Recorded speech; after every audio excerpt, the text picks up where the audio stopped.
The light came first, green fire tearing through the veil of reality like claws through wet paper. Then came the boy.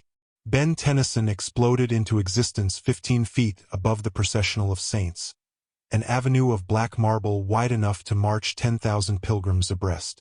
He had exactly half a second to register his surroundings.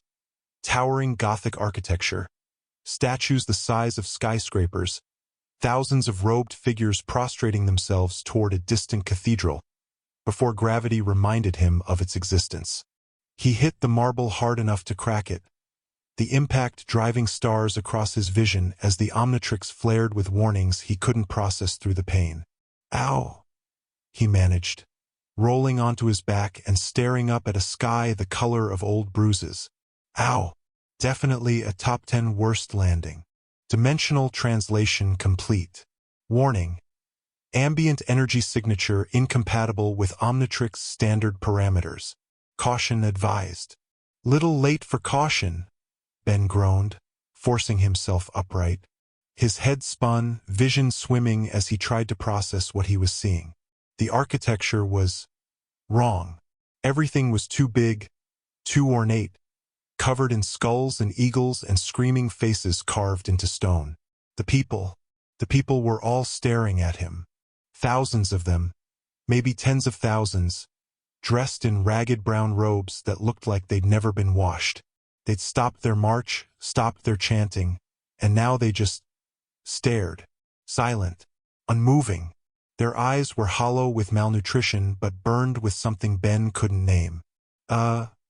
He said, raising one hand in an awkward wave. Sorry about the dramatic entrance. I'm looking for sorcery." The voice boomed from somewhere behind the crowd, amplified through speakers that crackled with static.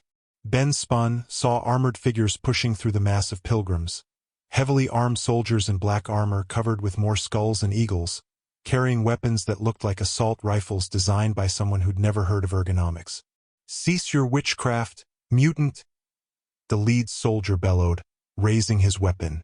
"By the authority of the Adeptus Arbites and the Godemperor's law, you are declared excommunicate traitores. Surrender or be purged." Ben's hand slapped down on the Omnitrix dial. "Okay, seriously?" he shouted back. "I literally just got here. Can we maybe talk before the whole shooting?" The soldier opened fire. "Guess not." Ben sighed and twisted the dial. "Going hero."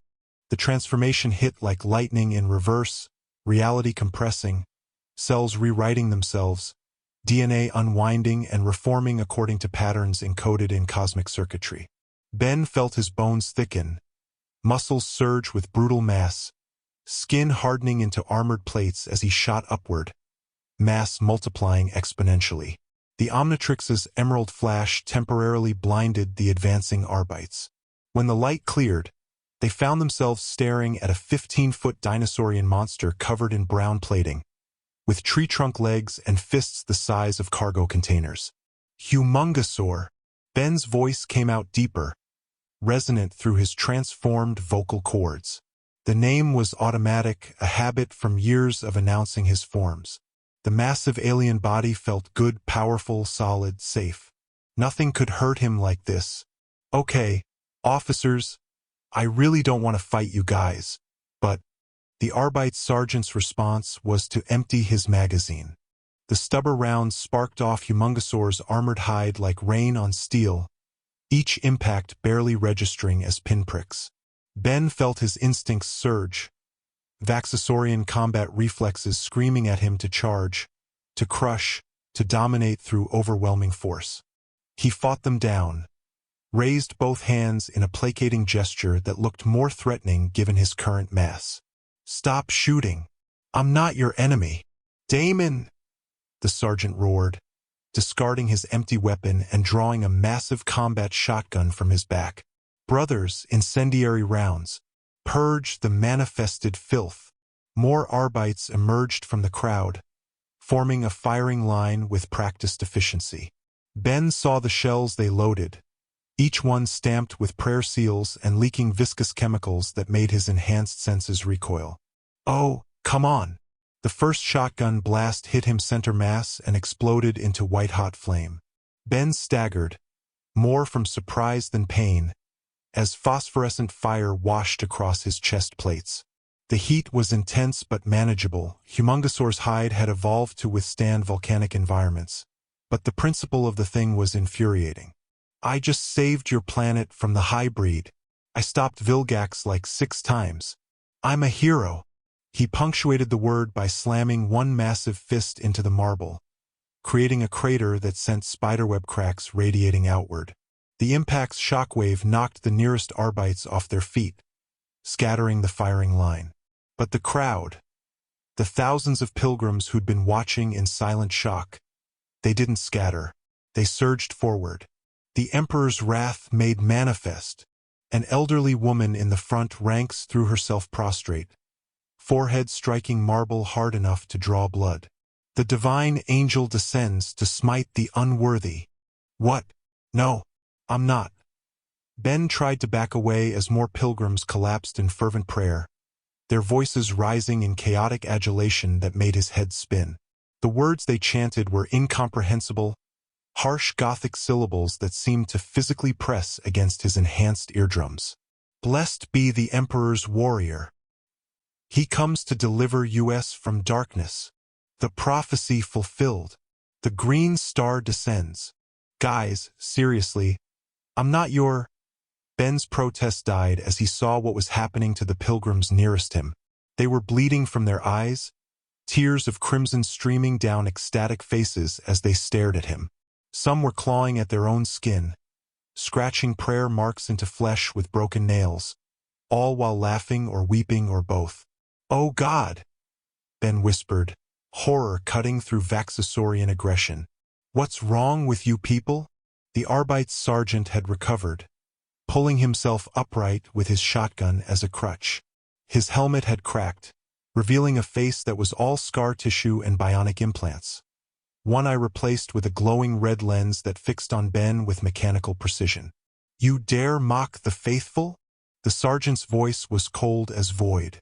"You wear the flesh of Xeno's abomination and claim heroism? There is only one response to such blasphemy." He raised a hand, made a sharp gesture.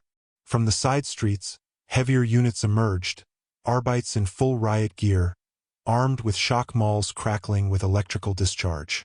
Behind them, something larger moved through the crowd with mechanical precision. A repressor. The armored vehicle was a mobile fortress, its hull covered in suppression foam launchers and water cannons. Except Ben had a sinking feeling that whatever was in those tanks wasn't water.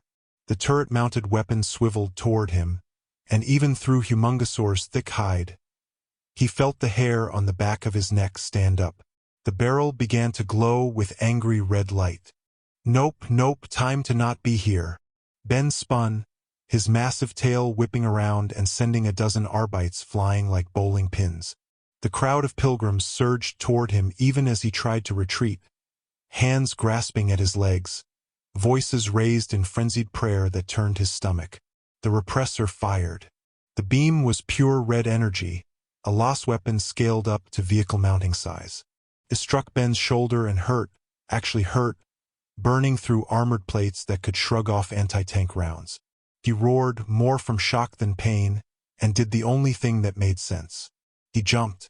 Humungosaur's leg muscles, designed for a high-gravity world, launched him 20 feet straight up.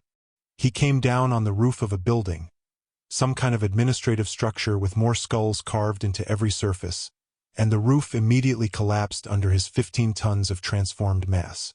Ben plunged into darkness, crashing through multiple floors of what appeared to be an office building, each level filled with desks and cogitators and terrified workers in gray robes who screamed and fled as a dinosaur monster from their nightmares demolished their workspace. He hit bottom in what looked like a filing archive, shelves of ancient paper scrolls and data slates crunching under his weight. Somewhere above, he could hear the Arbites shouting orders, boots pounding, the whine of the repressor's engine as it maneuvered. The Omnitrix beeped. Once, twice, a warning tone he knew too well. "No, no, no, come on." Ben slapped at the device's symbol on his chest, but Humongosaur's massive fingers were too clumsy for precision work. 5 more minutes. That's all I need. Just 5. The watch beeped again, more insistent. Then reality twisted, green light flashed, and suddenly Ben was 16 years old, 5'8", and completely human in a basement surrounded by broken furniture and approaching sirens. "I hate my life," he muttered, scrambling to his feet and looking for an exit. The Omnitrix's faceplate glowed its familiar green, charging, but not yet ready for another transformation. He had maybe 2 minutes before it was combat-ready again. 2 minutes to hide from an army of psychotic space cops who thought he was a demon. Okay, Ben, think. What would Grandpa Max do? He scanned the room, spotted a ventilation grate half hidden behind a collapsed shelf. It was small, too small for Humongosaur, but a 16-year-old could just barely squeeze through. Right? When in doubt, go full action movie. He started toward the grate, then froze as he heard something that made his blood run cold. A child was crying. The sound came from deeper in the archives, past rows of shelves that disappeared into darkness. It was a small sound, muffled, terrified, the kind of crying that came from someone trying desperately to be quiet but failing. Ben looked at the ventilation grate, at the Omnitrix still charging, at the ceiling, where he could hear the Arbites cutting through the floor with what sounded like chainsaws. "Ah, man." He ran toward the crying. The archives were a maze of shelves packed with scrolls so old they'd turned brown with age, each one covered in cramped handwriting that looked like it had been inscribed with a quill. The crying grew louder as Ben navigated by feel, his eyes adjusting slowly to the dim emergency lighting that cast everything in sickly amber. He found her behind a shelf that had toppled sideways. A girl, maybe 8 years old, wearing the same brown robes as the pilgrims outside. Her face was streaked with tears and dust, eyes wide with terror as she stared at him. Hey, it's okay," Ben said softly, crouching down to make himself less threatening. "I'm not going to hurt you. Are you hurt? What are you doing down here?" The girl just stared at him, trembling. Her lips moved, forming words he couldn't hear. "It's okay, you can talk to me. I'm a good guy. I help people." The words felt hollow even as he said them, especially after what had just happened outside. "What's your name?" "Amira," the girl whispered. Her voice was hoarse, like she'd been screaming. Are you the angel? The one the priests talk about? The Emperor's servant who comes when everything ends?" Ben felt something twist in his chest. "I'm not an angel, Mira. I'm just a kid with a really weird watch. But I'm going to get you out of here. Okay? Where are your parents?" Myra's expression crumbled. "They're dead. The bad men came with fire and everyone started screaming and the building fell and... Okay. It's all right." Ben reached out slowly, and Mira grabbed his hand with both of hers, squeezing hard enough to hurt. "I've got you. We're going to find somewhere safe," and then the ceiling exploded. Arbites rappelled through the hole in disciplined pairs, shock mauls raised and ready, their helmet lamps fixed on Ben and Mira like spotlights, washing out the darkness with harsh white glare. "Target acquired," one of them announced into a voxcaster. "Heretic is harboring potential witness. Request permission to engage with extreme prejudice." Ben stepped in front of Mira, spreading his arms. "She's just a kid. She's scared and alone, and you're terrifying her." The Arbites advanced in lockstep, mauls crackling. The sergeant from before descended last, his scarred face twisted with cold fury. "The child has witnessed sorcery and lived. She is contaminated. Imperial law is clear. All witnesses to demonic manifestation must be questioned, purified, or disposed of." He cocked his head, studying Ben with his mechanical eye. "You defend her.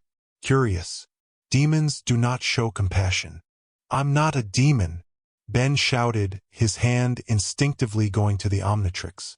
The watch's faceplate glowed steady green, charged. Ready. "I'm trying to help," Then surrender, the sergeant said flatly. Submit to interrogation. Prove your innocence through confession and mortification of the flesh. If you are truly untainted, you have nothing to fear. Ben had been in enough bad situations to recognize an impossible demand when he heard it. These guys weren't going to interrogate him, they were going to kill him, probably torture him first, and Mira would be disposed of as collateral damage. He twisted the Omnitrix dial, scrolling through holographic silhouettes of alien forms. What he needed was something fast, something that could get them both out without hurting anyone. His finger landed on XLR-8. Perfect. He could have them out of the building in seconds. He slammed his palm down. The transformation began. Cells shifting, limbs lengthening, and then something went wrong. Pain. Searing, twisting wrongness that ripped through Ben's DNA like hooks.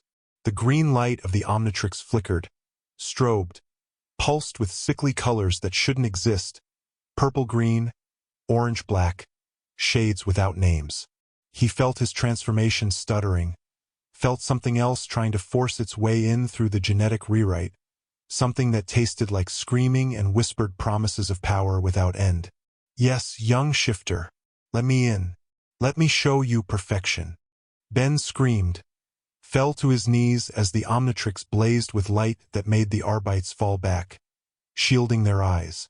Mira cried out behind him, but he couldn't help her. Couldn't do anything except endure as the device on his wrist burned and twisted and the light died. Ben gasped, sprawled on the ground, staring at his hands. They were his hands, human, unchanged. The transformation had failed. The Omnitrix's faceplate was dark, completely dark. No green glow, no holographic interface, just dead metal. No, Ben whispered, slapping the device. No, no, no, come on. Work. Please work. Nothing. The sergeant stepped forward, maul raised. Proof enough of your corruption, he said coldly. Your witchcraft fails you. The Emperor's light rejects your blasphemy. He raised the maul, electricity crackling along its length. May he have mercy on your tainted soul. Ben closed his eyes, still covering Mira with his body, wondering distantly if this was really how it ended. Beaten to death in a basement on an alien planet by space cops who thought he was a demon. Then the wall exploded, and something far worse stepped through. The explosion wasn't fire or force, it was wrongness made physical. The wall simply ceased to exist, molecules unraveling like smoke as reality peeled back to reveal something that made Ben's eyes water just from looking at it. The air twisted, folded in on itself, colors bleeding into each other in ways that defied physics. And through that impossible wound in space stepped figures that were almost human. Almost. They wore armor of deep crimson and gold, baroque and ancient, covered in symbols that hurt to perceive. Geometric patterns that shifted when you weren't looking directly at them. Hieroglyphs that whispered secrets in languages that had never been spoken aloud. Their helmets were ornate things with crested plumes and eye lenses that glowed with eldritch light. But it was the leader who made Ben's stomach drop. He was tall, taller than Humongosaur in some indefinable way that had nothing to do with physical height. His armor was a masterwork of sorcerous craftsmanship, covered in scrolling script that moved across the surface like living things. No helmet, instead, a face that was beautiful and terrible, features too perfect to be natural, skin the color of old parchment marked with ritual scars. His eyes were twin pools of shifting color, pupils dilating and contracting in patterns that made Ben dizzy.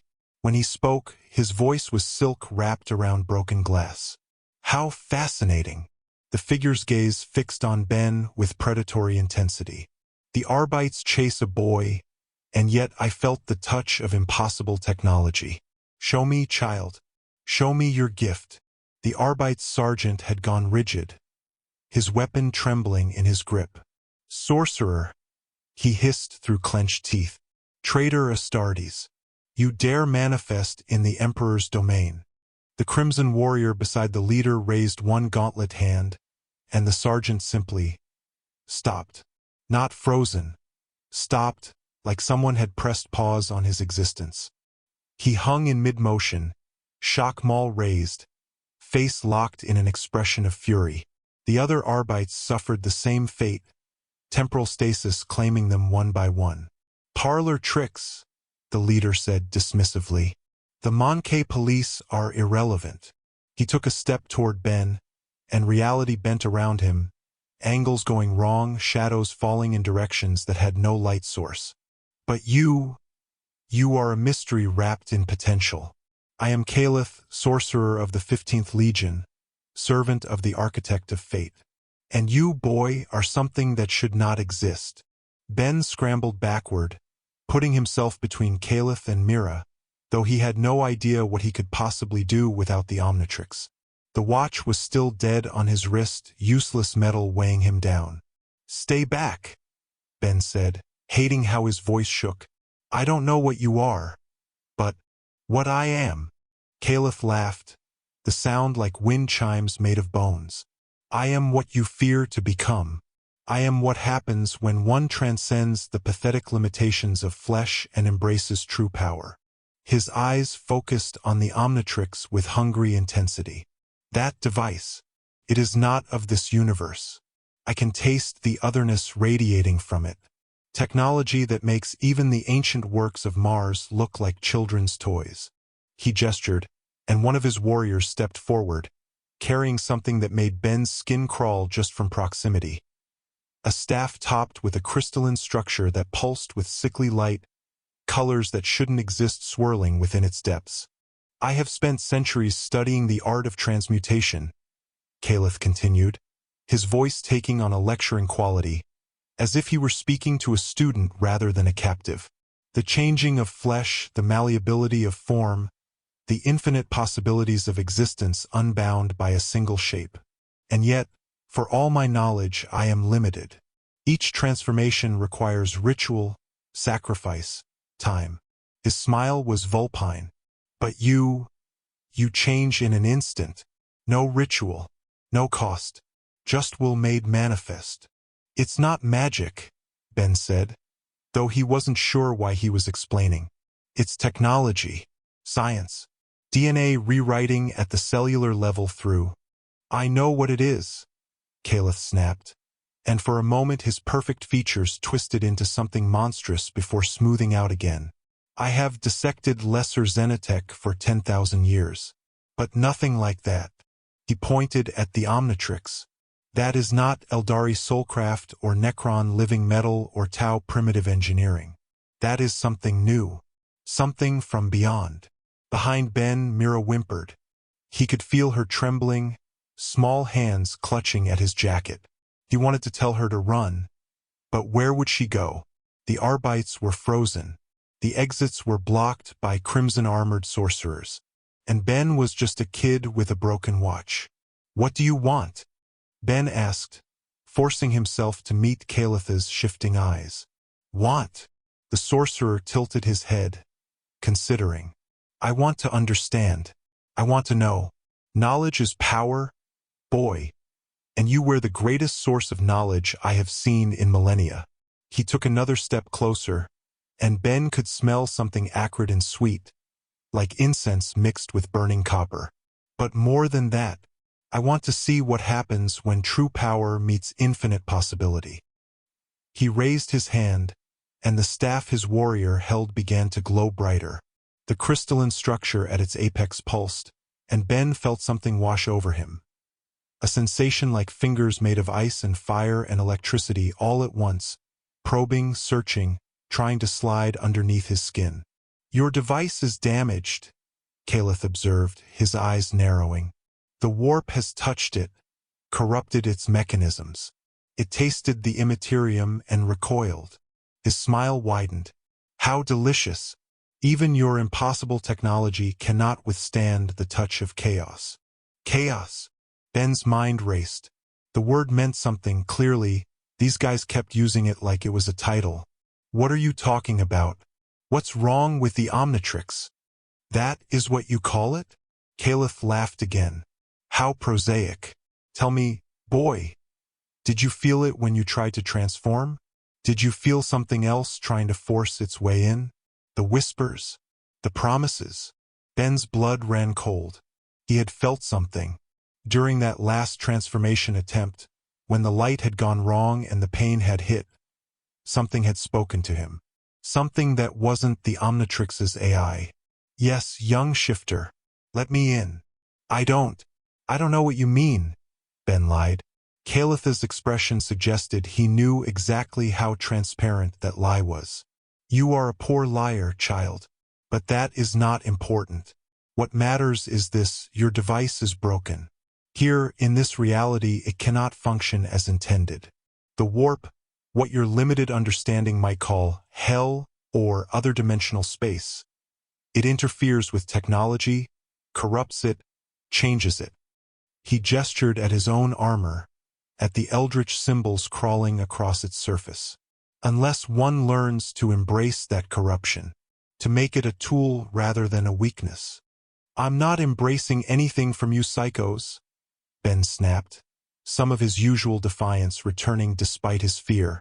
I've fought plenty of bad guys who offered me power. It always ends with them trying to kill me or take over the world or both. Kill you? Kalith seemed genuinely amused. Boy, I have no interest in killing you. You are far too valuable. No, I want to study you, understand you, learn from you. His eyes glittered with predatory intelligence. And in exchange, I will teach you how to make your precious device work again. I will show you how to transform without the warp's interference. How to control your power in this reality. Ben felt Myra's grip tighten on his jacket.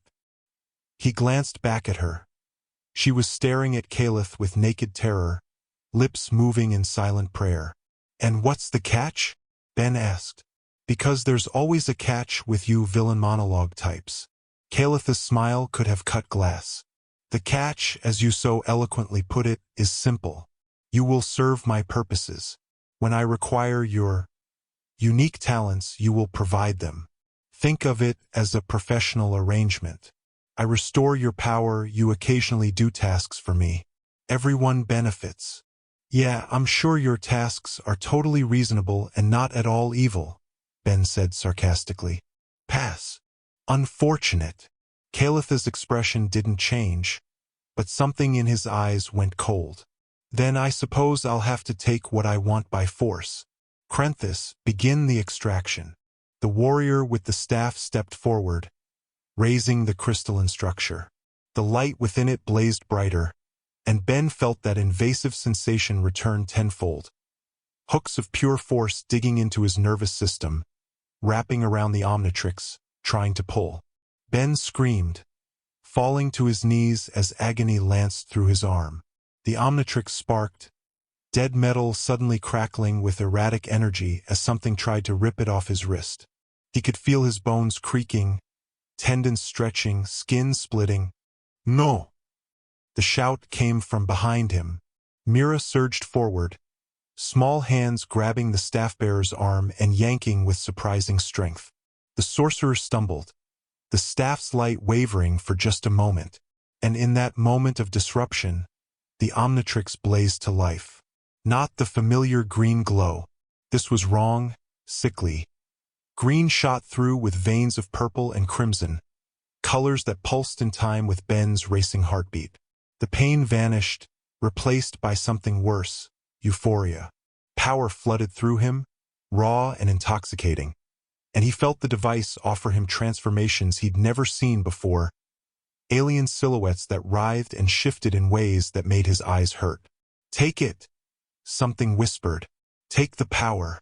Become perfect. Ben's hand moved on its own, reaching for the dial, fingers trembling as they closed around it. Part of him screamed warnings, but the rest of him just wanted the pain to stop, wanted to be strong again, wanted. Myra's scream cut through the haze. Ben's eyes snapped open in time to see the staff-bearer backhand the girl across the face, sending her sprawling. Blood streamed from her split lip as she hit the ground, stunned but conscious, staring up at her attacker with terrified eyes. And just like that, the spell broke. Ben yanked his hand away from the Omnitrix, gasping as the corrupted glow died back to normal green. Whatever that power had been, whatever had been whispering to him, he wanted no part of it.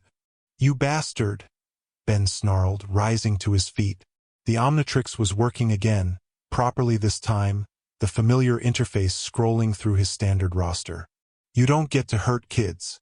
Not while I'm here." Caliph raised an eyebrow. "Fascinating. You resist the gifts of the great architect even when desperate. Either you are remarkably strong-willed or remarkably foolish." He gestured dismissively. "Krenthis, the girl is irrelevant. Focus on." Ben twisted the Omnitrix dial and slammed it down. The transformation was instant and glorious. His body compressed, streamlined, skin shifting to azure scales marked with black stripes. Velocity-optimized musculature coiled in his legs as his feet reformed into wheeled appendages. A tail sprouted for balance, and a protective visor slid down over his eyes. The world slowed to a crawl as his perceptions accelerated to match his new body's capabilities. "Accelerate," Ben announced, and was already moving before the name left his mouth. To the sorcerers, he simply vanished. One moment he was standing by the girl, the next he was a blue streak tearing through the room at supersonic speeds. Ben grabbed Mira in one smooth motion. She weighed almost nothing to his enhanced strength, and tucked her against his chest as he ran. The frozen Arbites, the hole in the wall, the staff-bearer's shocked expression, Calitha's eyes widening in genuine surprise. All of it flashed past in frozen tableaus as Ben's velocity carried him through the impossible angles of the sorcerer's entrance and out into light. Blinding, overwhelming light. Ben skidded to a halt on what felt like stone, his wheeled feet screaming in protest as momentum tried to carry him forward. The Omnitrix beeped its timeout warning, and he felt the transformation release, dumping him back into human form. He blinked, eyes adjusting, and realized where he was. The processional of saints. The same avenue he'd arrived on, but transformed. Where before there had been pilgrims and Arbites, now there was chaos. Buildings burned. Bodies lay scattered across blood-slicked marble. And everywhere were those crimson-armored sorcerers and their cultist followers, locked in brutal combat with Imperial forces. The city was at war. Ben stared in horror at the carnage, at the screaming civilians caught in the crossfire, at a massive tank that had been torn apart by some invisible force and now burned with purple flames that seemed to eat the light around them. "What?" His voice came out as a whisper. "What did you do?" "I did nothing," Calitha's voice said from directly behind him, and Ben spun to find the sorcerer standing there as if he'd always been present. The others materialized around him, stepping out of thin air. "This is merely what was always going to happen. My warband has been preparing this assault for months. Your arrival simply provided an interesting complication." Ben's fists clenched uselessly at his sides. The Omnitrix was dead again, recharging, leaving him powerless. "These people, all these people, are beneath your concern," Caliph interrupted. "They worship a corpse god and cling to superstitions older than your entire civilization. They are irrelevant." He stepped closer, and Ben couldn't back away because Mira was still behind him, still bleeding and terrified. "But you, boy, you could be so much more. Stop wasting your gift on these cattle. Join me. Learn what your power truly means in this universe." "Go to hell," Ben spat. Calitha's smile was indulgent, patient, the expression of someone who had all the time in the world.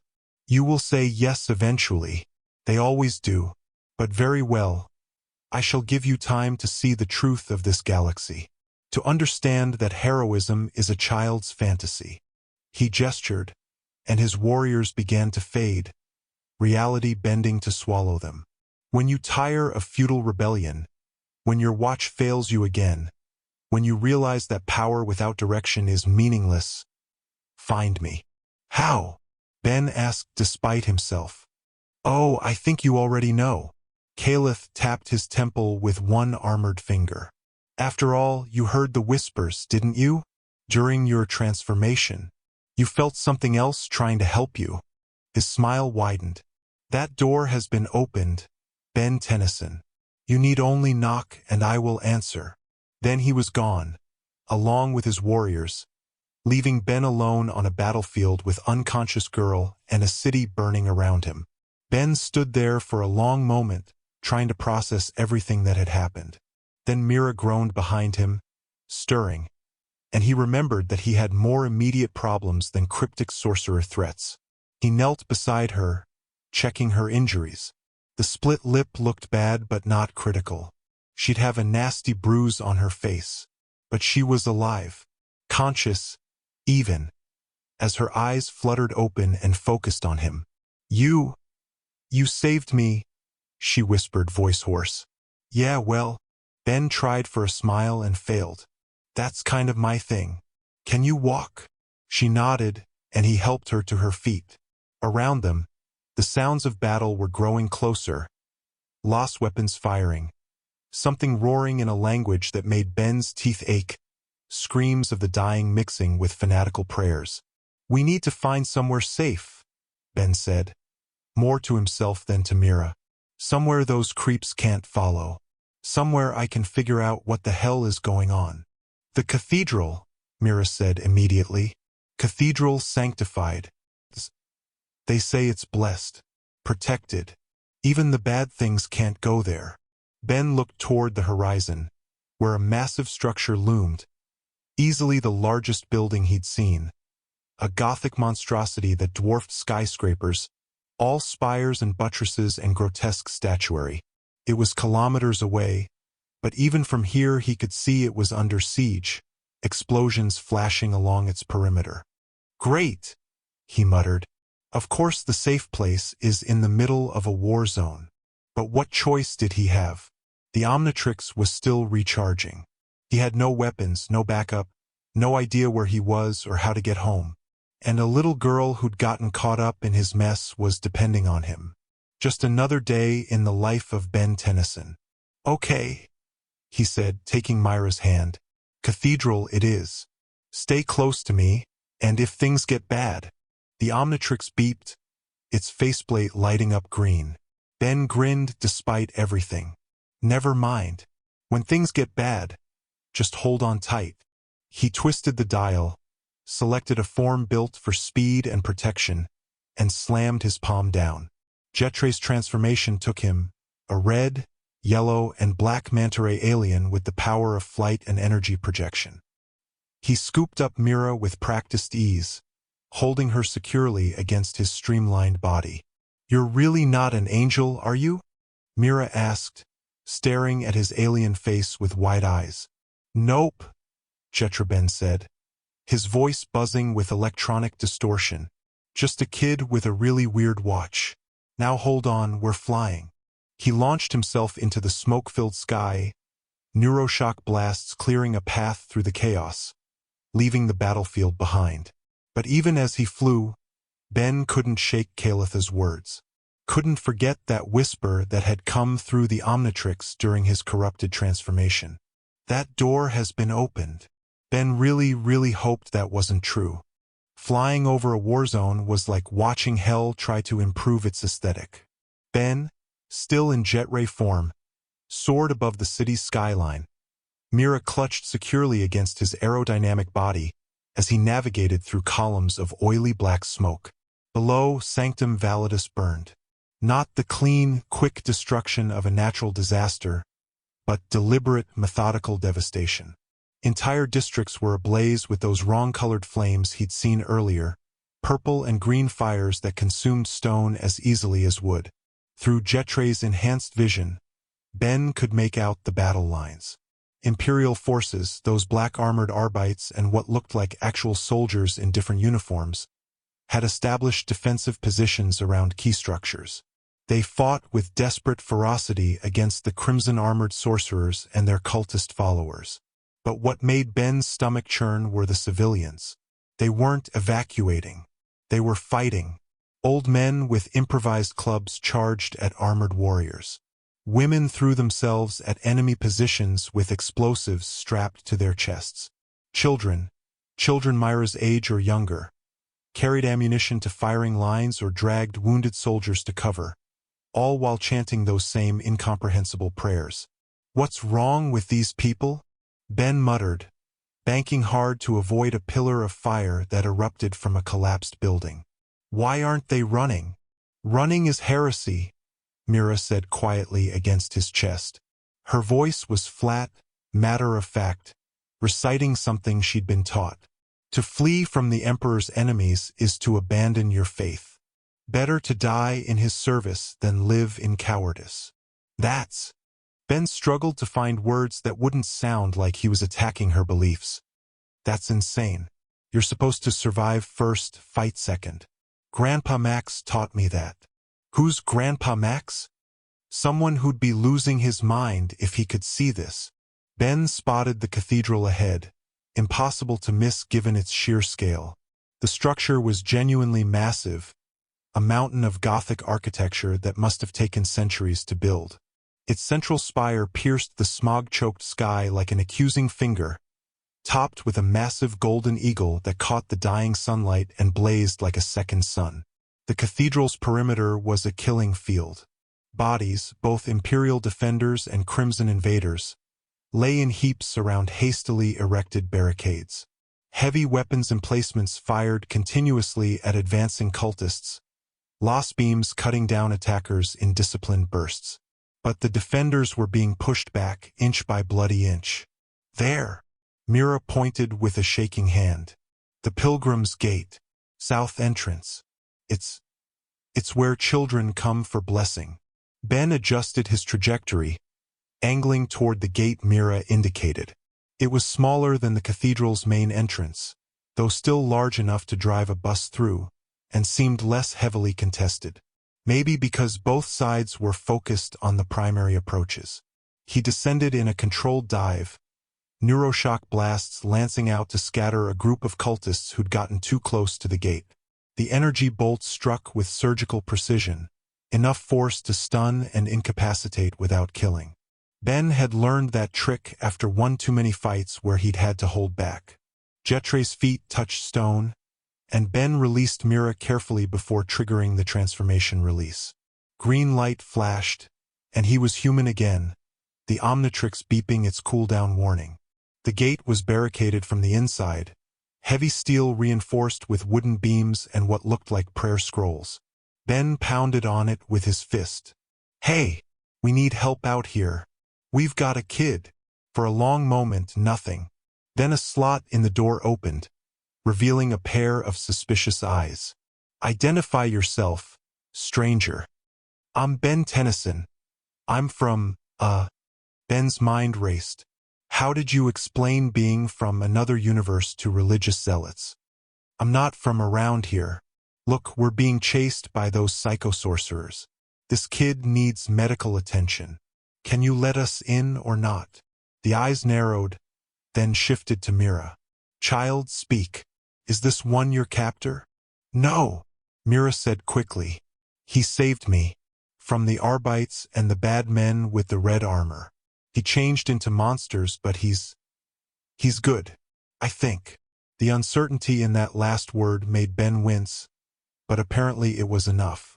The slot closed, and he heard the sound of heavy bars being lifted. The gate groaned open just wide enough for them to slip through, then slammed shut immediately behind them. Ben found himself face to face with an honest-to-God priest. The man was ancient, face weathered like old leather and covered in ritual scars that formed geometric patterns. He wore robes of deep crimson, a different shade from the sorcerer's armor, decorated with golden eagles and skulls. In one gnarled hand he held a weapon that was part staff, part power maul, crackling with barely contained energy. "You claim to be a protector," the priest said, his voice gravelly with age. "Yet you admit to changing into monsters. Explain yourself, outsider, before I call the Sororitas to cleanse you." "The what now?" Ben glanced around, taking in his surroundings. They were in a courtyard of sorts, though courtyard seemed inadequate for the scale. The space was large enough to hold thousands. Its floor made of dark stone inlaid with more of those golden eagles. Wounded defenders lay in organized rows, tended by men and women in white robes marked with red crosses. The sound of combat was muffled here, filtered through layers of stone and faith. "The Sisters of Battle," the priest clarified, gesturing with his staff. "The Emperor's holy warriors. They are defending the cathedral's primary approaches, but I can summon them if needed." His eyes bored into Ben. "Are they needed?" Ben held up his hands in a placating gesture. "Look, I don't want trouble. I just got here. Literally, I'm talking like an hour ago, and everything's gone crazy. I have this device." He held up his wrist, showing the Omnitrix. "That lets me transform into different aliens, species from other planets. It's not magic, it's technology." The priest's expression suggested Ben might as well have claimed to be made of cheese. "Aliens? You speak of Xenos. If that means extraterrestrials, then yeah. And you become these Xenos? At will. Pretty much. Look, I can show you if—" "No." The word was sharp as a knife. The priest took a step back, staff raised defensively. "Do not demonstrate. The mere claim is heretical enough without visual confirmation." He turned to Mira. "Child, you witnessed these transformations?" Mira nodded, still clinging to Ben's jacket. "He became big, like a giant, and blue, and flying." She pointed at the Omnitrix. "The green light comes from that thing." The priest studied Ben for a long moment, internal debate playing across his scarred features. Finally, he sighed, a sound like wind through a crypt. "You are either blessed or damned, boy. I lack the expertise to determine which." He gestured toward one of the white-robed medics. "Sister Melina, tend to the child. The outsider comes with me." "Wait," Ben said as Mira was gently pulled away by a matronly woman with kind eyes. "Where are you taking me?" "To someone with the authority to judge your soul," the priest said grimly. "Canoness Adriel of the Order of the Sacred Flame. She commands the cathedral's defense." His expression suggested this was not a meeting Ben should look forward to. "If she deems you untainted, you may find sanctuary here. If not—" He didn't finish the sentence. He didn't need to. Ben followed the priest deeper into the cathedral, very aware that he was walking toward what might be his execution. But what choice did he have?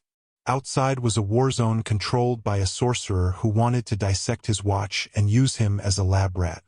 Inside was, well, religious fanatics who also wanted to kill him, but at least these ones seemed to have rules. The interior of the cathedral was overwhelming in its opulence and horror. Every surface was decorated, carved reliefs depicting battles, stained glass windows showing scenes of martyrdom, golden eagles perched on every column. But it was the skulls that got to Ben. They were everywhere, incorporated into the architecture, mounted on walls, used as decorative elements. Human skulls, hundreds of them, thousands, displayed with what seemed like pride. "What's with all the skulls?" Ben asked, unable to help himself. "The honored dead," the priest replied without looking back. "Each one a soul that gave their life in the Emperor's service. We display them so that their sacrifice is never forgotten, so that their example inspires the living." He glanced over his shoulder. "Does your culture not honor its dead?" "We honor them," Ben said carefully. "We just don't usually nail their heads to the walls." The priest made a non-committal sound and continued walking.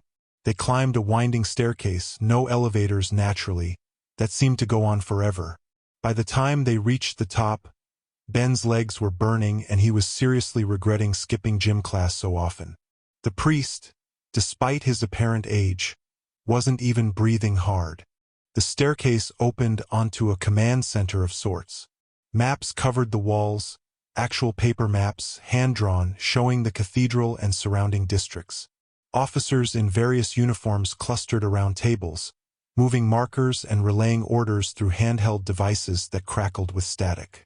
And at the center of it all stood a woman who made Ben instinctively straighten his posture. She was tall, armored in plate that was somehow both functional and ornate, painted white with red trim. Her helmet sat on the table beside her, revealing a face that was all sharp angles and burned scars, framed by dark hair cut short for practicality. She couldn't have been more than 30, but her eyes held the weight of someone who'd seen far too much death. When she looked up at Ben's entrance, those eyes pinned him like a butterfly to a board. "Canoness," the priest said, bowing. "I bring a complicated situation." "Father Matthias," the woman, Canoness Adriel, said, her voice clipped and professional. "I have 300 cultists attempting to breach the eastern wall, a chaos sorcerer manifesting demons at the north gate, and ammunition running low across all positions. Your complicated situation had better be worth my time." "He claims to be a shapeshifter," Matthias said bluntly. "Xeno's transformations through Xenotech. Yet he saved a child from both the Arbites and the enemy. And," he paused, "he does not read as corrupted to my senses, though I lack your expertise in such matters." Every person in the room had stopped what they were doing to stare at Ben. He gave an awkward wave. "So, this is super awkward. But, be silent." Adriel's command wasn't loud, but it carried absolute authority. She approached Ben with measured steps, her hand resting on the pommel of an ornate sword at her hip. "Show me your device." Ben held up his wrist obediently. The canoness leaned close, studying the Omnitrix with the intensity of someone examining a live grenade. After a moment, she straightened. "It is Xenotech, certainly. The craftsmanship is beyond anything in Imperial records." Her eyes met Ben's. "Where did you acquire it?" "It found me," Ben said, which was technically true. "It attached itself to my wrist when I was 10. I've been using it to help people ever since." "Help people?" Adriel's tone suggested deep skepticism. "By assuming the forms of Xeno's abominations? By stopping bad guys from hurting innocents?" Ben shot back, frustration bleeding through his fear. "Look, I don't know what your problem is with aliens, but where I'm from, there are good species and bad species, just like there are good humans and bad humans. I've fought to save entire planets. I've stopped invasions, prevented genocides, defeated warlords who made your sorcerer friend look like a Saturday morning cartoon villain. So yeah, I help people. That's what heroes do." The room had gone deathly silent. Adriel's expression was unreadable. "Heroes," she repeated softly. "You claim heroism while wielding corruption incarnate." She drew her sword in one smooth motion. The blade burst into flames, actual fire running along its length without consuming the metal. "You comprehend nothing of this galaxy, child. There are no good Xenos. There is humanity, and there is the alien that seeks to destroy it. There is the Emperor's light, and there is chaos that would devour all souls. There is no middle ground. No compromise. No heroism that does not demand blood sacrifice." The flaming sword pointed directly at Ben's throat. "So I will ask you once, and your answer will determine whether you leave this room alive or in pieces. Are you here?" Ben swallowed hard, feeling heat from the blade even at a distance. This was it, the moment where he either convinced these fanatics he wasn't a threat or died trying. "I don't know," he admitted, and saw Adriel's grip tighten on her sword. "I was fighting someone called Vilgax. He's this warlord from my universe who's tried to kill me like a dozen times, and things went wrong during my escape. I tried to use this form called Alien X. He's basically a god, can manipulate reality, and something happened. A tear. A rift. Next thing I know, I'm falling through your city and getting shot at by space cops who think I'm a demon." He met her eyes, refusing to look away despite his fear. "I didn't ask to come here. I didn't ask for any of this. But I'm here now, And there are people dying out there because some psycho sorcerer is attacking your city. So you can either waste time killing me because I don't fit into your neat little categories of human good, alien bad, or you can let me help save those people. Your choice. Adriel held his gaze for a long moment.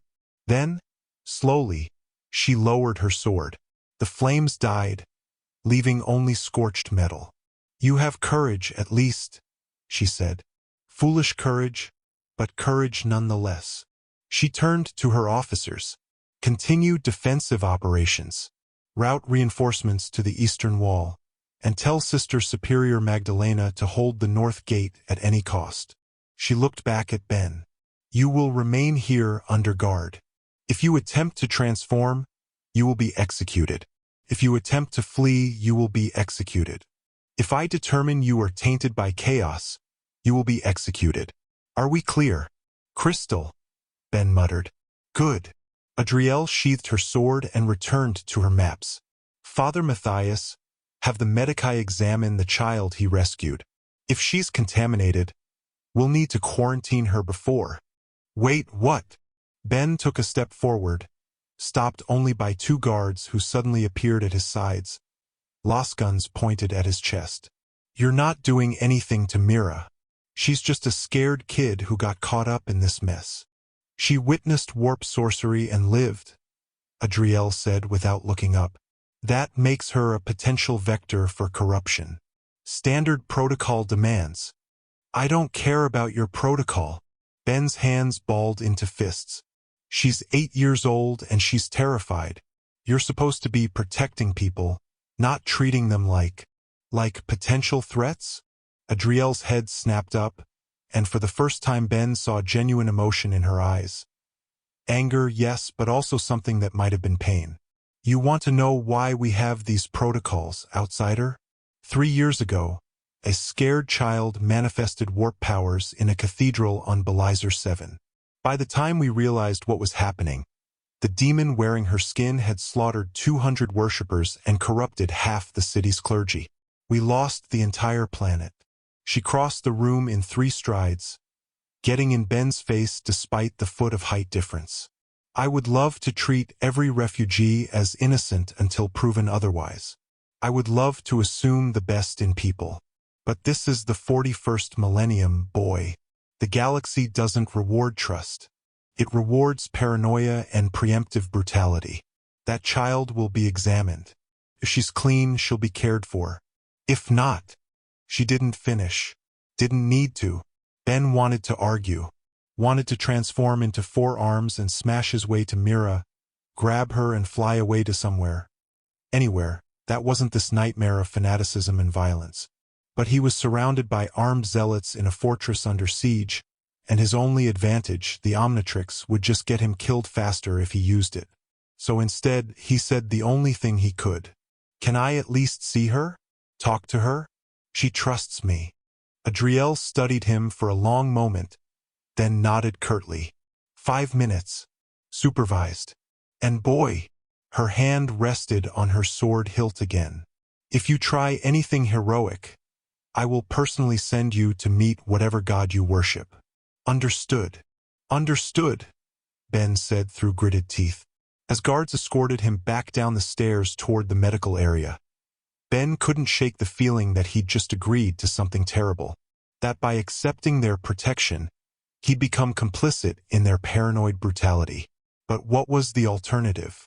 Let Caliph capture him and turn him into a lab experiment? Die in the streets fighting an army? This isn't like fighting Vilgax, Ben thought miserably. There's no clear bad guy to punch until everything's okay. Everyone here is some flavor of terrible. The medical area was organized chaos. Wounded defenders on makeshift cots, white-robed medics working with practiced efficiency. The smell of blood and antiseptic thick in the air. Ben found Mira on a cot near the back, a medic examining her split lip while she clutched a crude wooden doll someone had given her. When she saw Ben, her face lit up. Ben, they said you were in trouble. That the lady with the fire sword was going to. I'm fine, Ben interrupted, kneeling beside her cot. The guards stayed close, las guns ready. How are you doing? Did they hurt you? No. They're nice. Sister Melina gave me soup. Myra's smile faded. But they keep asking me questions. About what I saw. About the bad men. About you. Her voice dropped to a whisper. Ben, I didn't tell them about the voice. Ben's blood ran cold. What voice? When you tried to change. Before it went wrong. I heard something. She shuddered. Something whispering. Promising things. It sounded nice but felt bad. Like medicine that tastes sweet but makes you sick. She heard it too, Ben realized with growing horror. Whatever tried to corrupt the Omnitrix, she was close enough to hear it. And if Adriel found out Mira had been exposed to, what had they called it? Warp sorcery. There was no way they'd let her live. Mira, Ben said carefully, very aware of the guards listening. Did you tell anyone else about this voice? She shook her head. I was scared. I thought. She bit her lip, wincing as she hit the cut. I thought maybe I was bad. That the Emperor was punishing me for something. You're not bad, Ben said firmly, taking her small hand. You're brave and smart, and you saved my life back there when you grabbed that staff. Whatever you heard, it wasn't your fault. And it doesn't make you evil. But the priests say. The priests are wrong, Ben interrupted, not caring if the guards reported him. You're a good kid, Mira. Don't let anyone tell you different. One of the guards cleared his throat. Time's up, outsider. Ben squeezed Myra's hand one more time, then stood. I have to go, but I promise. I'm going to figure out a way to keep you safe. How? Mira asked, and the simple, innocent trust in her voice nearly broke him. I don't know yet, Ben admitted, but I'm Ben10. I always figure something out. As the guards escorted him back toward the command center, Ben's mind raced. He needed information about this universe, about the threats they faced, about whether there was any possible way to get home. But more immediately, he needed to figure out how to protect Mira from the Imperium's own paranoia. One crisis at a time, he told himself. Just like Grandpa Max taught you. Assess, adapt, act. First step. Survive whatever test Adriel had planned for him. Second step. Find out what Caliph really wanted with the Omnitrix. Third step. Figure out how to be a hero in a universe where heroism was heresy. Ben had faced impossible odds before. He'd saved the universe multiple times. Surely he could handle one backwater planet in a galaxy gone mad, right? The command center had transformed in Ben's absence. The tactical maps now showed the cathedral's defenses in alarming detail. Red markers indicating enemy positions encircling the structure like a noose slowly tightening. Blue markers for Imperial forces were clustered heavily at 3 points, with thin lines connecting them. A contained perimeter, but a shrinking one. Canoness Adriel stood at the central table, her armored fingers tracing potential breach points. She looked up as Ben's guards brought him back in, her expression unreadable. The child is clean, she said without preamble. Preliminary examination shows no warp taint, no psychic scarring, no demonic markers. She'll undergo secondary testing once our mini-storm priest completes his current duties. But for now, she's classified as uncompromised civilian. Her eyes locked onto Ben. You may have actually saved her life, outsider. That complicates matters. Complicates? Ben echoed. How does saving a kid complicate anything? Because it suggests you're not an enemy agent or chaos-corrupted infiltrator. Father Matthias said from the corner where he'd been conferring with an officer. Chaos serves itself. It doesn't rescue the innocent without ulterior motive. He approached Ben, studying him with those ancient eyes. Which means you're either genuinely what you claim, an outsider with strange powers, or you're playing a deeper game than we can perceive. I'm not playing any game, Ben said, exhaustion bleeding into his voice. I'm just trying not to get killed by psychos in red armor or religious zealots who think I'm a demon. No offense. None taken, Adriel said dryly. We are zealots. It's in the job description. She gestured to the map. But if you're genuine in your desire to help, I may have a use for you. One that will prove your intentions one way or another. Ben didn't like the sound of that. What kind of use? Adriel's finger tapped a sector on the map's eastern edge. A cluster of buildings marked in yellow. The Medici district. 3 city blocks dedicated to hospitals, hospices, and plague ward isolation facilities. When the attack began, we evacuated critical patients here to the cathedral. But several hundred civilians, too injured or sick to move quickly, were left behind with a skeleton crew of medics and a single squad of Arbites for protection. She looked up, and Ben saw the calculation in her eyes. 20 minutes ago, we lost Vox contact with them. Either their communications equipment failed, or she didn't finish, or they're dead, Ben said quietly. And you want me to go check? I want you to go rescue them if they live. The Medici district is 2 kilometers from here through contested territory. A standard rescue team would require 50 soldiers minimum, a repressor for transport, and suppressing fire from heavy weapons. Resources I cannot spare without weakening our defensive perimeter. Her gaze was steady, clinical. But a shapeshifter who claims to be a hero? You could reach them, assess the situation, and either evacuate survivors or confirm casualties. Alone. Let me guess, Ben said. If I say no, you execute me for being useless. If I say yes and fail, I'm dead anyway. And if I succeed, you might stop treating me like I'm about to sprout tentacles. An admirably succinct analysis, Adriel agreed. Though I would add one detail.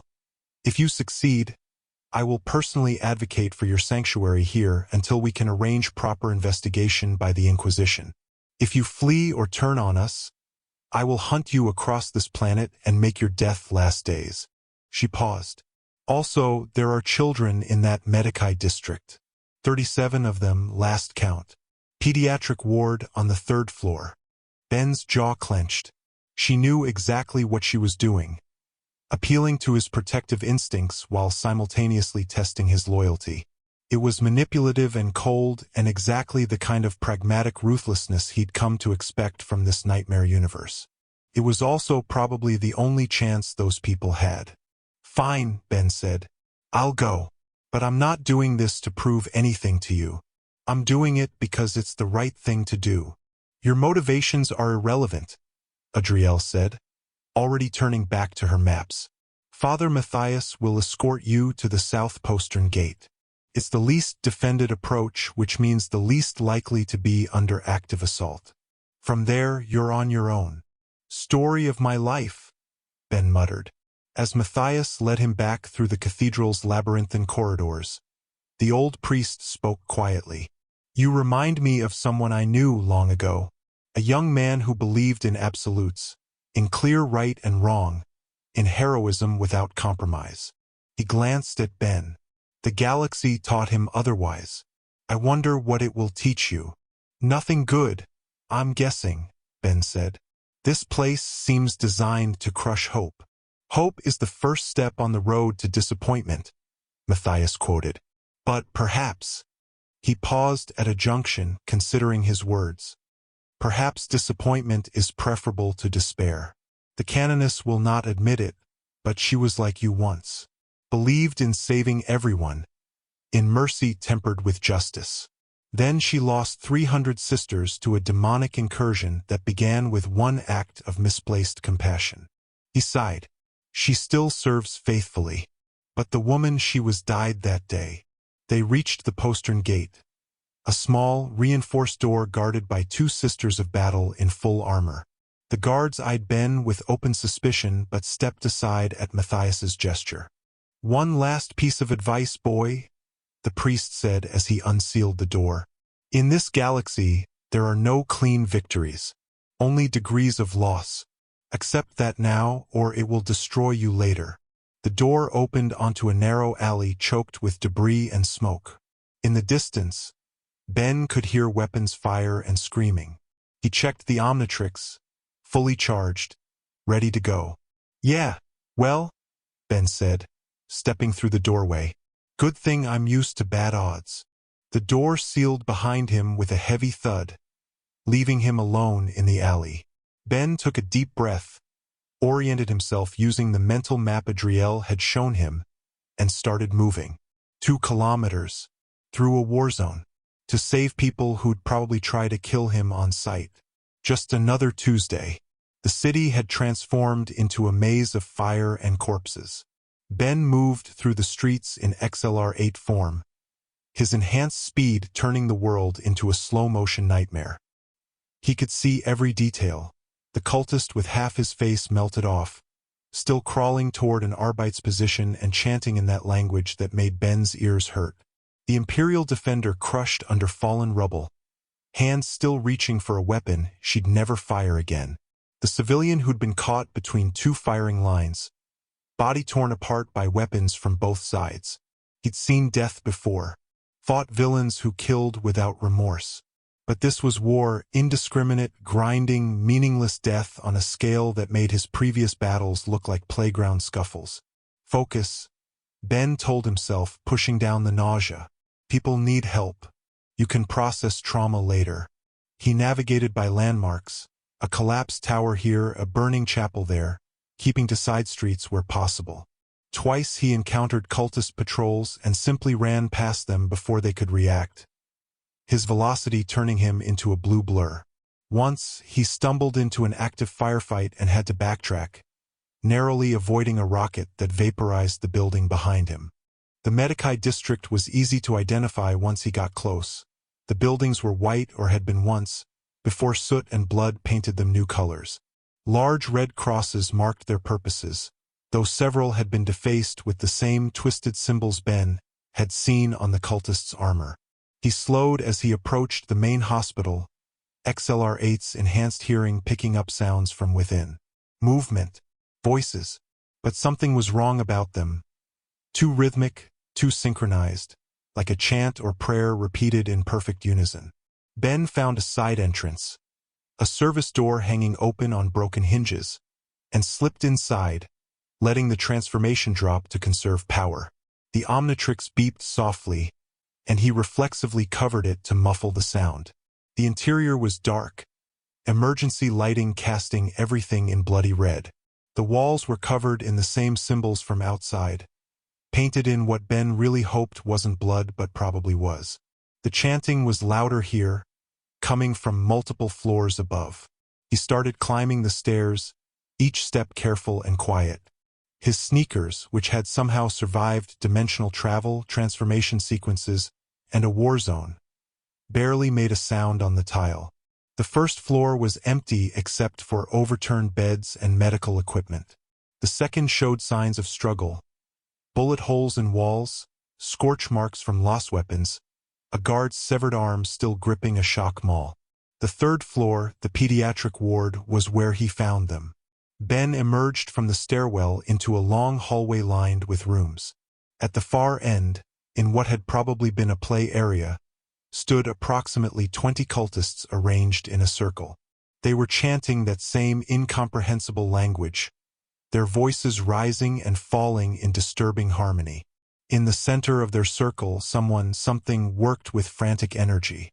It wore the crimson armor of Kalitha's warband, but this one was smaller, slimmer, their armor decorated with surgical implements instead of arcane symbols. They hunched over something on the ground, making rapid gestures while the cultists' chanting reached a fever pitch. Ben's eyes adjusted to the dim light, and his stomach dropped. The something on the ground was a child, maybe 6 years old, unconscious or worse, ritual marks carved into exposed skin. And around the room, in corners, behind overturned furniture, Ben could see other small shapes, some moving weakly, others completely still. The rage hit him like a physical force. "Hey!" Ben shouted, stepping fully into the hallway. "Get away from them!" The chanting stopped. The cultists turned as one, and Ben saw their faces, or what was left of them. Mutations had claimed them all. Extra eyes, mouths in wrong places, skin that rippled with colors that shouldn't exist. But worse was their expressions. ecstatic joy, rapturous devotion, the look of true believers doing holy work. The armored figure straightened, turning to face Ben. Their helmet was decorated with a stylized medical caduceus twisted into a symbol that made Ben's eyes water. When they spoke, their voice was feminine, young, almost cheerful. "Oh, you're the one Master Caliph told us about. The shifter." She clapped her gauntlet hands together like a child receiving a present. "I'm Physician Nithra, apprentice to the Changer's sacred arts. We were just preparing these vessels for ascension. The Master said you might try to interfere, but I hoped you'd understand." She gestured at the children. "We're giving them gifts. Transformation beyond the pathetic limitations of baseline humanity. Isn't that what you do? Make things better by changing them?" "That's not." Ben's hand went to the Omnitrix, fingers trembling with fury. "You're torturing kids."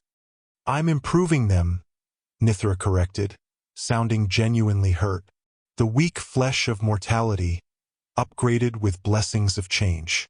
Some will become something glorious. Others will fail the transformation and die, yes, but that's just quality control. Survival of the fittest. Evolution in action." She tilted her head. "Why are you upset? You transform constantly. You understand that change is the only constant, that stagnation is death. We're the same, you and I. We are nothing alike," Ben snarled, twisting the Omnitrix dial.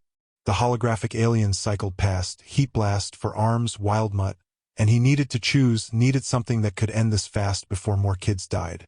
"You're a psychopath wearing a doctor's costume.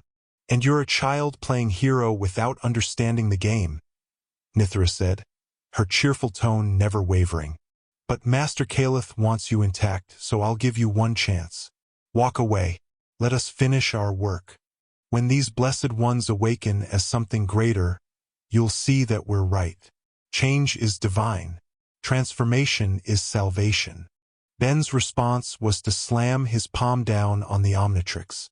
For arms exploded into existence.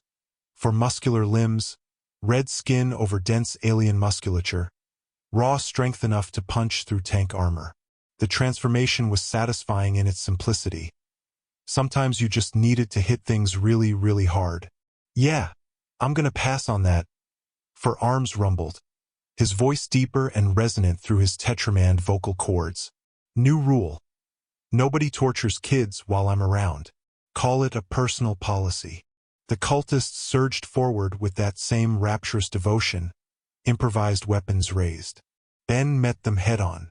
The first cultist swung a pipe wrench at his head. Ben caught it in one hand, crushed it to scrap metal, and backhanded the attacker across the hallway with another. The impact sent the cultist crashing through drywall, unconscious before they hit ground. Two more came at him from either side.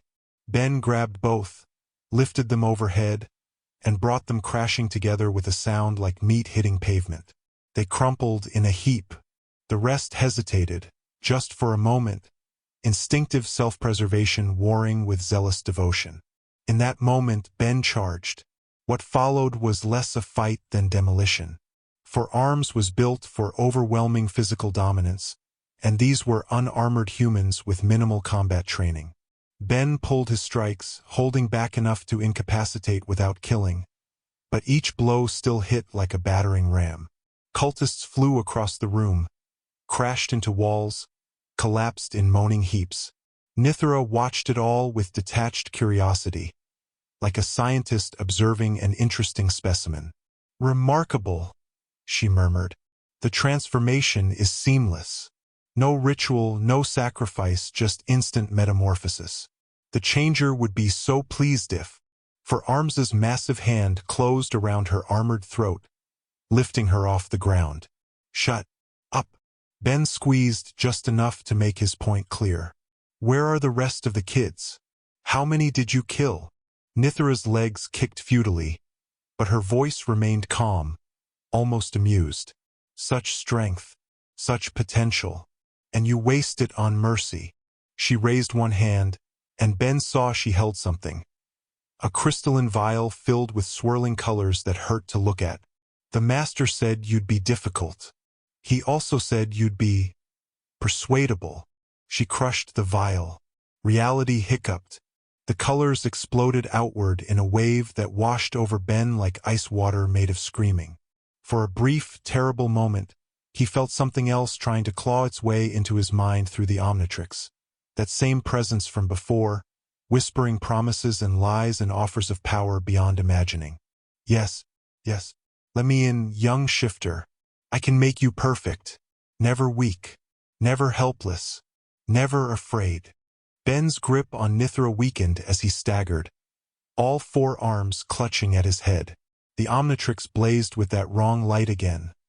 Green shot through with purple and crimson, pulsing in time with the voice in his skull. Accept the gift. Embrace change. Become more. Get out of my head. Ben roared, and with effort that felt like lifting a mountain, he forced his hand to the Omnitrix dial. He twisted it, triggering a different transformation, hoping the DNA rewrite would flush out whatever was trying to corrupt him. The green light flashed. Clean this time, no corruption, and four arms vanished as Ben became Ghost Freak. The shift to ectoplasmic form was jarring but immediate. Ghost Freak's physiology was fundamentally different. No solid biology to corrupt, just contained dark energy and ectoneurite consciousness. The whispers cut off mid-promise, unable to find purchase in a form that was already partly phased out of normal reality. Ben, now a floating ghost-like alien with a single eye and tentacles instead of legs, gasped in relief. Nithra, no longer held by solid hands, dropped to the ground and rolled backward with practiced agility. Clever, she admitted, pulling herself up. Use a form without conventional biology to resist warp influence. But you can't stay like that forever, and we have all the time we need. She pulled another vial from her belt. There are 17 more children in the rooms behind me. How many can you save before exhaustion claims you? Before you're forced to change back and face the Changer's gifts again? Ben realized with sinking horror that she was right. Ghost Freak had a shorter timeout than most forms, maybe 5 minutes before automatic reversion. And if that corruption hit him again while he was human and exhausted, but he couldn't just leave the kids. Think, Ben, what would Grandpa Max do? His eye fixed on the vial in Nithra's hand, then darted to the others on her belt. For more, each one filled with that reality-bending corruption. If he could destroy them before she used them, Ben phased through the floor, dropping to the level below and circling around. Ghost Freak's intangibility let him move through walls and furniture like they didn't exist. He came up behind Nithra, still invisible, and reached out with a spectral tendril. She spun faster than he expected, slamming something against his intangible form. Pain exploded through Ben's ectoplasm. Real, impossible pain from a weapon that shouldn't be able to touch him. Did you think Master Caliph wouldn't provide tools for dealing with otherworldly forms? Nithra asked, holding up what looked like a dagger made of crystallized light. This blade exists partially in the warp. It can cut things that shouldn't be cuttable. She struck again, and Ben fled backward, his phase state offering no protection. The Omnitrix beeped its warning. 2 minutes left. Nithra advanced, blade ready, the remaining vials glinting on her belt. Behind her, Ben could see movement in the rooms, the children stirring, some of them starting to change, mutations beginning as whatever ritual she'd started took effect. Ben's mind raced. He couldn't fight her like this, that blade could hurt him. He couldn't go solid. She'd just hit him with more corruption. He couldn't stay Ghost Freak much longer. And he couldn't leave without getting those kids out. No good options. Just degrees of bad. And then he remembered what Adriel had said, what this entire nightmare universe seemed built around. There are no clean victories. Only degrees of loss. Ben made his choice. He dove back through the floor, phasing down 2 levels to the hospital's ground floor.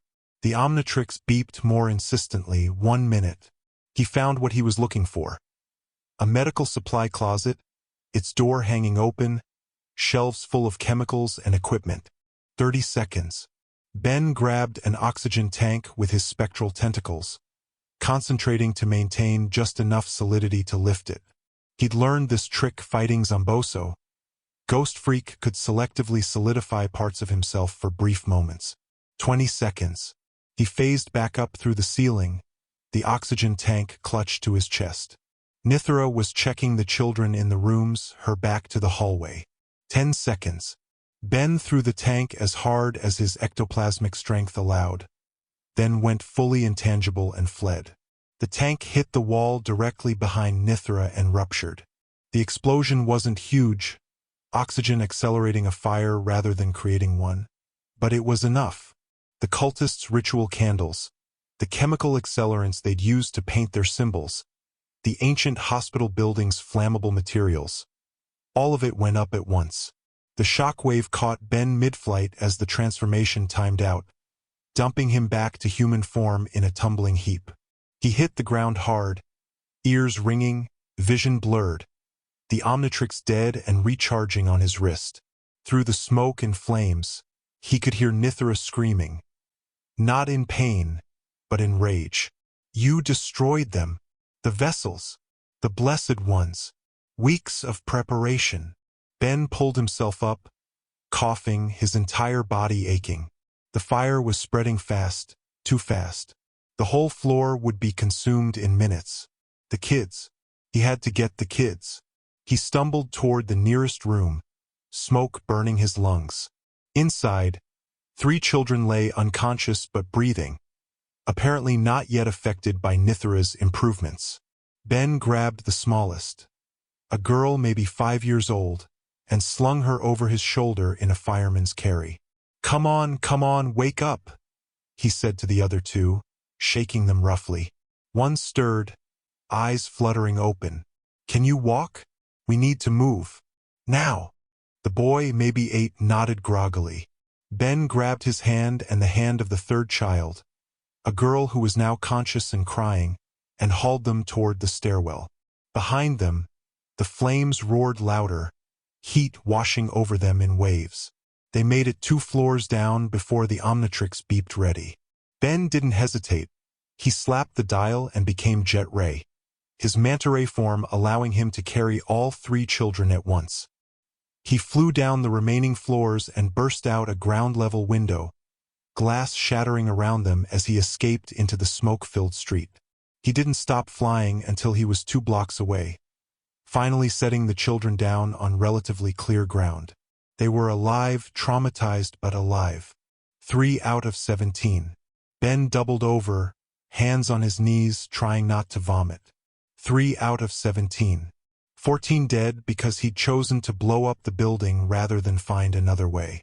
14 kids who might have been savable if he'd been smarter, faster, better. No clean victories, only degrees of loss. I hate this place, Ben whispered, his jet ray vocal cords distorting the words into electronic buzzing.